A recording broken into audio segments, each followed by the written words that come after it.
Imagine a world where your thoughts control your devices, where healthcare is personalized to your DNA, and communication transcends language barriers. What if one small gadget could unlock all of this, fundamentally changing how you live, work, and interact?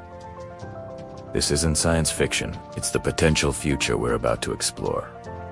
Imagine a world where your thoughts instantly become actions, where learning a new language is as simple as downloading a file, where the line between the digital and physical worlds blurs into a single, seamless experience. This isn't a scene from a sci-fi movie. It's the potential future unlocked by a single, revolutionary piece of technology.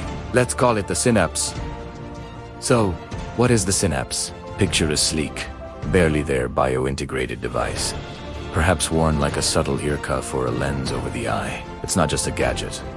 It's a neural interface. It directly connects your brain to the digital cloud, to smart devices, and most profoundly, to other people. It reads your neural signals, your intentions, and translates them into digital commands. Let's start with your morning routine. Your alarm doesn't buzz. Instead, a gentle neural prompt nudges you awake, timed perfectly to your sleep cycle. As you think about coffee, your coffee maker starts brewing. While you get ready, the day's news, your schedule, and important messages are overlaid in your field of vision, organized by your mental priorities. No more scrolling through a phone. The information you need is simply there when you think of it. You want to know the weather? You just wonder about it. And the forecast appears, a subtle, non-intrusive icon in the corner of your eye. Now, let's go to work. In a Synapse-enabled world, the very concept of an office changes. Imagine being an architect. You don't just sketch on a screen. You literally build your vision in a shared, virtual space with your mind. You think of a wall, and it appears. You want to test its structural integrity. You run a simulation with a thought. Collaboration becomes instantaneous.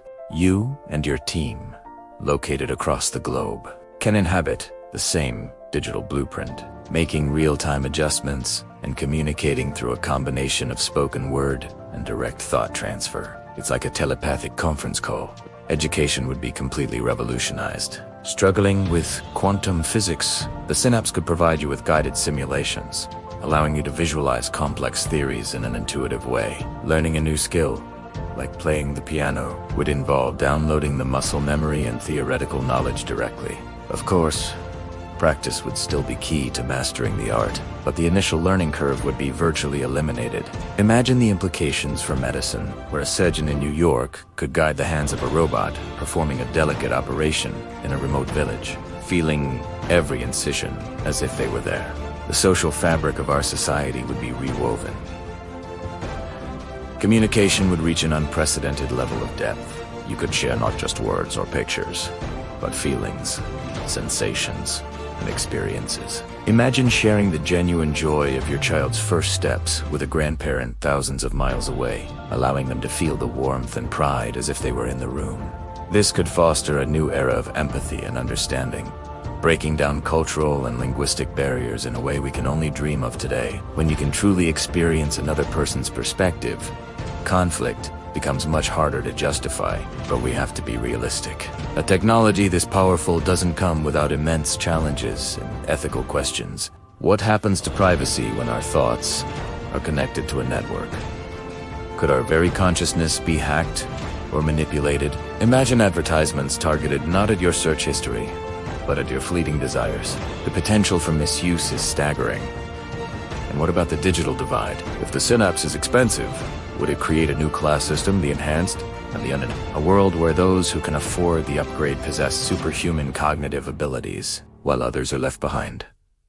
Furthermore, what would this mean for our sense of self? If our memories can be stored, edited, or even shared, what defines our individual identity? If we can instantly access any information, do we lose the drive for curiosity and the satisfaction of discovery? Is a life without struggle, without the challenge of learning, a life fully lived?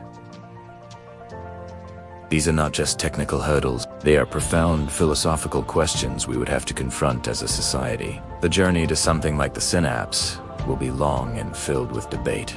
we'd need to establish incredibly robust security protocols and ethical guidelines, creating international standards to govern its use. Public discourse would be paramount to ensure that such a technology serves humanity as a whole, rather than dividing it. The Synapse is, for now, a concept. But the seeds of this technology are already being planted in labs around the world in brain-computer interfaces, advanced augmented reality, and neural network development. What we've discussed today isn't a prediction, but a thought experiment. It's an invitation to consider the kind of future we want to build. Technology is a tool, and its impact, whether it leads to a utopia of interconnected understanding or a dystopia of control, will ultimately depend on the choices we make. It forces us to ask, what does it truly mean to be human in an age of infinite technological possibility? Thank you so much for joining me on this journey into the future. What do you think? Would you use a device like the Synapse? Let me know your thoughts in the comments below. And if you enjoyed this exploration, please hit that like button and subscribe for more content that pushes the boundaries of imagination. See you in the next one.